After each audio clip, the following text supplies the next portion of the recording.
जितने भी बिहार के निवासी हैं, अगर आप चाहते हैं आपका नाम वोटर लिस्ट से ना कटे तो उसके लिए आपको गन्ना प्रपत्र प्रारूप फॉर्म भरने होंगे, जो आपको बीएलओ के द्वारा अभी तक प्राप्त हो गया होगा। अगर नहीं भी हुआ है तो आपको बिल्कुल भी घबराने या टेंशन लेने की ज़रूरत नहीं है। इस वीडियोज़ में मैं आपको बताऊंगा कि वो फॉर्म को आपको कैसे डाउनलोड करना है।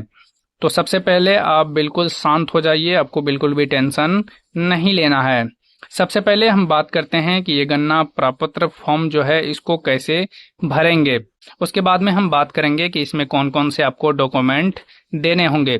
सबसे पहले इस फॉर्म को भरने के लिए आपको यहाँ पे देखेंगे एक फोटो आपको इसमें लगा हुआ मिलेगा, जो आपको बीएलओ देंगे। अगर आप ऑनलाइन डाउनलोड करेंगे तो आपको उसमें फोटो देखने के लिए पहले से नहीं मिलेगा, क्योंकि बीएलओ जो है वो स्कैन करके आपको फोटो यहाँ पे देते हैं। तो यहाँ पे सबसे पहले क्या करना है, आपको एक फोटो यहाँ पे अपना चिपका देना है।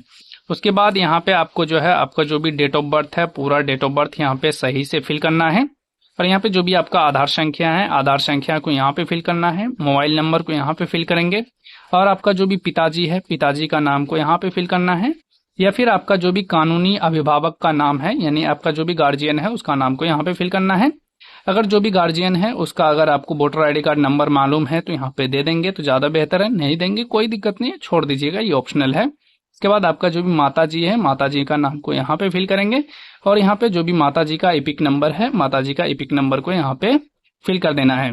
उसके बाद नीचे में देखेंगे तो यहाँ पे अगर आपका शादी हो गया है तो आप अपने जीवन साथी का यहाँ पे नाम लिखेंगे। तो जो भी आपका जीवन साथी है उसका वोटर आईडी कार्ड नंबर यहाँ पे लिख देंगे। तो चलिए पहले हम इस फॉर्म को फटाफट से भर लेते हैं, उसके बाद में आपको आगे की प्रोसेस बताते हैं। तो देखिए हमने फॉर्म को यहाँ पे फिल कर लिया है। जैसे कि हमने बताया आपको, पहले आपको जन्म तिथि डालना है, आधार संख्या फिल कर देना है, मोबाइल नंबर डाल देना है, नाम अभिभावक जो भी है उसका नाम को यहाँ पे फिल कर देना है। अगर वोटर आईडी कार्ड नंबर है तो डाल देना है, नहीं है तो छोड़ देना है, ये ऑप्शनल है। और आपके माता जी का जो भी नाम है वो डालना है और उसका इपिक नंबर डालना है। अगर शादी हुआ है तो यहाँ पे जीवन साथी का नाम डालेंगे, नहीं हुआ है तो छोड़ देंगे। उसके बाद में आप नीचे देखेंगे तो यहाँ पे आपको घोषणा करना होगा। घोषणा में क्या लिखा गया है, मैं अपने सर्वोच्च ज्ञान और विश्वास से घोषणा करता हूँ या करती हूँ। उसके बाद में देखिए क्या लिखा गया है, मैं 18 वर्ष से अधिक उम्र का हूँ, उपरोक्त पते का साधारण निवासी हूँ, भारत का नागरिक हूँ और किसी एक को चिन्ह करे। स्टेप 1 में यहाँ पे लिखा गया है, मेरा जन्म भारत में 1 जुलाई 1987 के पूर्व हुआ है। तो इस कंडीशन में आपको कौन सा डॉक्यूमेंट देने होंगे वो यहाँ पे नीचे बताया गया है। अपने जन्म तिथि और या अपने जन्म स्थान को प्रमाणित करने के लिए नीचे दी गई सूची में से दस्तावेज उपलब्ध कराए। सूची यानी कि आप इसको जब पलटेंगे तो इसके बाइक साइड में यहाँ पे सूची मिल जाएगी, इसके बारे में हम बाद में बात कर लेंगे। फिलहाल हम आप स्टेप 2 की तरफ बढ़ते हैं। स्टेप 2 में बताया गया है, मेरा जन्म भारत में 1 जुलाई 1987 और 2 दिसंबर 2004 के बीच हुआ है। तो इस कंडीशन में आपको क्या करना है, पहला तो लिखा गया है अपने जन्म तिथि और या अपने जन्म स्थान को प्रमाणित करने के लिए नीचे दी गई सूची में से दस्तावेज उपलब्ध कराएं।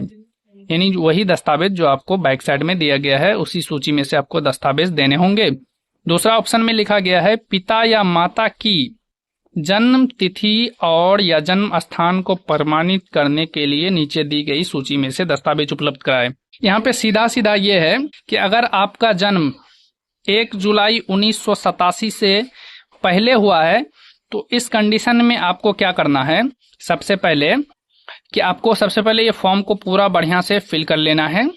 अगर आप पहला कंडीशन को फुलफिल करते हैं, यानी आपका जन्म 1 जुलाई 1987 से पहले हुआ है, तो इस कंडीशन में आपको कुछ भी नहीं करना है। अगर आप 2003 के वोटर लिस्ट में आपका नाम है, अगर आप 2003 में वोट गिराए हैं या आपके माता पिता गिराए हैं तो उसका पहले वोटर लिस्ट डाउनलोड कर लेंगे और उसका एक प्रिंट आउट निकाल लेंगे। आपको वोटर लिस्ट कैसे डाउनलोड करना है ये भी मैं आपको डिटेल्स में बताऊंगा। उसके बाद में ये पूरा फॉर्म को फिल कर लेना है और वो जो वोटर लिस्ट आप डाउनलोड करेंगे इसमें अटैच करके आपको बीएलओ को दे देना है, आपका काम हो जाएगा। ये तो हो गया आपको पहला कंडीशन। अगर आप दूसरा कंडीशन फॉलो करते हैं, यानी स्टेप 2 को अगर आप फॉलो करते हैं, स्टेप 2 में जैसे कि मैंने बताया, अगर आपका जन्म 1 जुलाई 1987 और 2 दिसंबर 2004 के बीच हुआ है, तो इस कंडीशन में आपको क्या करना है? इस कंडीशन में पहले आपको ये करना है कि आपको कोई भी अपना एक डॉक्यूमेंट देना है। डॉक्यूमेंट की लिस्ट है, मैं आपको दिखा दूंगा।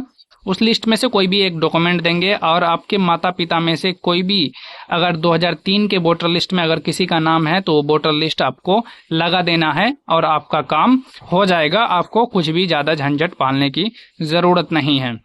और तीसरा कंडीशन क्या है? आप बैक साइड पलटेंगे तो आपको तीसरा कंडीशन भी देखने के लिए मिल जाएगा। तीसरा कंडीशन ये है कि अगर आपका जन्म भारत में 2 दिसंबर 2004 के बाद हुआ है, तो यहाँ पे देखिए क्या लिखा गया है। अपने जन्म तिथि और या अपने जन्म स्थान को प्रमाणित करने के लिए नीचे दी गई सूची में से दस्तावेज उपलब्ध कराए। यानी कि ये जो सूची है, इसमें से एक भी दस्तावेज आपको कोई भी उपलब्ध कराना है। अगर आपके पास जन्म प्रमाण पत्र है वो दे सकते हैं, पासपोर्ट है वो दे सकते हैं, निवास प्रमाण पत्र है वो दे सकते हैं, मैट्रिक का सर्टिफिकेट है वो दे सकते हैं। इसमें से कोई भी आपको एक डॉक्यूमेंट लगा देना है। इस लिस्ट में से नहीं है तो आप अपने जमीन का भी इसमें आप डॉक्यूमेंट लगा सकते हैं।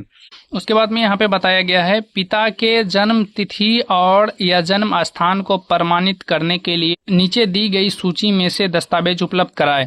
अब ये तो हो गया कि आप अपना खुद का प्रूफ कर दिए, आप अपना जन्म तिथि जन्म प्रमाण पत्र देके या कोई अन्य दस्तावेज देके जो इस लिस्ट में है। अब आपको पिता का जो है प्रमाणित करना होगा जन्म तिथि या जन्म स्थान। तो उसके लिए क्या करना है कि अगर आपके पिताजी का नाम 2003 के वोटर लिस्ट में है तो उस वोटर लिस्ट को डाउनलोड करना है और उसका फोटोकॉपी करा के उसे लगा देना है।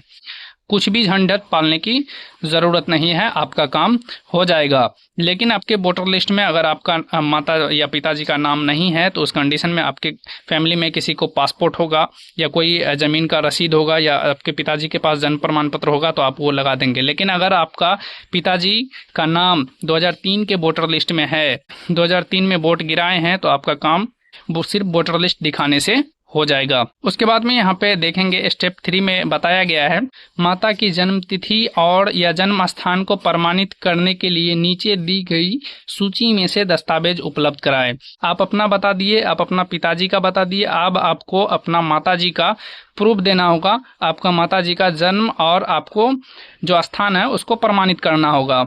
अगर आपके माताजी का 2003 के वोटर लिस्ट में नाम है तो आपको कुछ भी झंझट पालने की ज़रूरत नहीं है। आपको करना यह है कि आपको सबसे पहले 2003 का वोटर लिस्ट डाउनलोड कर लेना है और उसका फोटोकॉपी निकाल लेना है और उसको जो है अटैच कर देना है इस फॉर्म के साथ में। आप अपने पिताजी का भी सेम वही काम करना है। आपका अगर 2003 के सूची में नाम है वोटर लिस्ट में तो उसका भी वोटर लिस्ट निकाल के इसमें अटैच कर देंगे, माता और पिता दोनों का।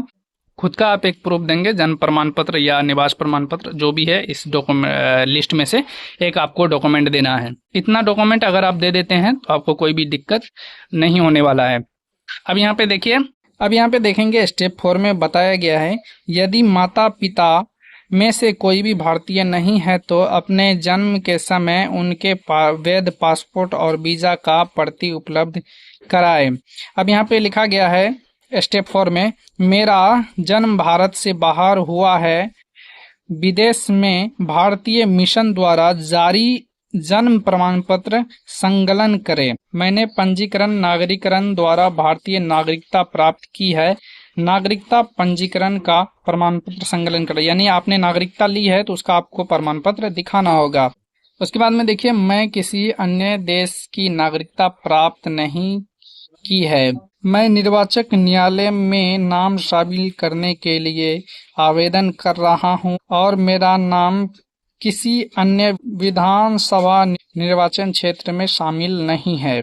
उसके बाद में यहाँ पे आपका जो भी जिस तारीख को आप फॉर्म भर रहे हैं उसका यहाँ पे डेट को डालेंगे और यहाँ पे जिस भी जगह से आप फॉर्म भर रहे हैं, यानी आप अपने गांव का नाम को यहाँ पे लिखेंगे या फिर जिला का नाम को यहाँ पे आपको हस्ताक्षर करना है और इस फॉर्म को जो है आपको BLO को जमा कर देना है। ये तो हो गया आपको ऑफलाइन कैसे फॉर्म भरना है। अब मैं आपको बता दूं कि ये फॉर्म को आपको डाउनलोड कैसे करना है। अगर आपके BLO के पास आपका फॉर्म नहीं मिलता है तो आपको इसे कैसे डाउनलोड करना है और आपको 2003 का वोटर लिस्ट कैसे डाउनलोड करना है। फॉर्म डाउनलोड करने के लिए और आपको वोटर लिस्ट डाउनलोड करने के लिए आपको इस पोर्टल पे आ जाना है। इसका लिंक हमने वीडियो के डिस्क्रिप्शन में भी डाल दिया है, या फिर आप आप गूगल में टाइप करेंगे voter.eic.gov.in तो आपके सामने जो है ये वेबसाइट आ जाएगा। यहाँ पे ऊपर में एक ऑप्शन दिखेगा search your name in 2003 Bihar electoral roll का, इस पे आपको क्लिक करना है। यहाँ से आपका जो है 2003 का वोटर लिस्ट बहुत ही आसानी से आप डाउनलोड कर पाएंगे। सबसे पहले आपका जो भी ज़िला है, ज़िला को यहाँ पे सेलेक्ट करना है। आप कौन से ज़िले का वोटर लिस्ट डाउनलोड करना चाहते हैं यहाँ से आप बताएंगे। उसके बाद में जो भी आपका विधानसभा है, विधानसभा को यहाँ से आपको सेलेक्ट कर लेना है, आपको कौन सा विधानसभा है। उसके बाद यहाँ पे भाग संख्या आपको सेलेक्ट करना है कि आपका बूथ संख्या कौन सा था जहाँ पे आपने वोट गिराया था, या आपके माता पिता जो भी गिराए थे उसको यहाँ से सेलेक्ट कर लेना है।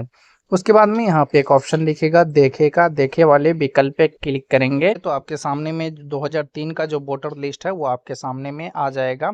अब इसमें इसी वोटर लिस्ट में से आपका जो भी नाम है उसको इसमें से फाइंड करना है, खोजना है कि आपका नाम कहाँ पे है। जिस भी पेज में आपका नाम रहेगा उस पेज को क्या करना है, प्रिंट करवा लेना है। प्रिंट करने के बाद जो भी आपने फॉर्म भरा है उस फॉर्म में आपको अटैच कर देना है। उसके बाद में ये तो हो गया कि आपको 2003 का आप कैसे वोटर लिस्ट निकालते हैं। अब चलिए मैं आपको बताता हूँ कि आपको फॉर्म कैसे डाउनलोड करना है अगर आपको बीएलओ अगर फॉर्म नहीं देता है तो। उसके लिए यहाँ पे एक ऑप्शन दिखेगा डाउनलोड का, डाउनलोड वाले विकल्प पे आपको सिंपली क्लिक करना है। उसके बाद में आपके सामने में कुछ इस प्रकार का यूज़र इंटरफेस देखने के लिए मिल जाता है। आपका जो भी वोटर आईडी कार्ड नंबर है, वोटर आईडी कार्ड नंबर को यहाँ पे फिल करेंगे और आपका जो भी मोबाइल नंबर है, मोबाइल नंबर को यहाँ पे फिल करेंगे। जैसा ये कैप्चा लिखा हुआ है सेम कैप्चे को यहाँ पे फिल करना है। रिक्वेस्ट ओटीपी विकल्प वाले पे क्लिक करना है। जैसे ही आप रिक्वेस्ट ओटीपी वाले पे क्लिक करेंगे तो आपके मोबाइल नंबर पे एक ओटीपी प्राप्त होगा। उस ओटीपी को यहाँ पे फिल कर देना है। फिल करने के बाद में यहाँ पे एक ऑप्शन दिखेगा वेरीफाई ओटीपी एंड डाउनलोड का, इस पे आपको क्लिक कर देना है और यहाँ पे डाउनलोड वाले विकल्प पे क्लिक करेंगे तो आपके मोबाइल फ़ोन में यहाँ पे जो आपका फॉर्म है वो यहाँ पे डाउनलोड हो जाएगा कुछ इस प्रकार से। अब इसमें आप देखेंगे कि आपको जो बीएलओ फॉर्म देता है उसमें एक फ़ोटो जो है पहले से प्रिंटेड होता है, क्योंकि जो आपके बीएलओ हैं वो आपको स्कैन करके ये फॉर्म देते हैं। लेकिन आपका फॉर्म बीएलओ के पास नहीं मिलता है तो आपको इसमें कोई भी टेंशन लेने की ज़रूरत नहीं है। तो आपको क्या करना है, फॉर्म डाउनलोड करना है और यहाँ पे फ़ोटो को जो है चिपका देना है। फ़ोटो चिपकाने के बाद में यहाँ पे आपको पूरा फॉर्म को फिल करना है और डॉक्यूमेंट जो भी आपको मैंने बताए हैं उन सभी डॉक्यूमेंट को लगा के आपको बीएलओ को दे देना है, आपका काम हो जाएगा। सो इस तरीके से आप ऑफलाइन माध्यम से आप जो है फॉर्म को फिल कर सकते हैं।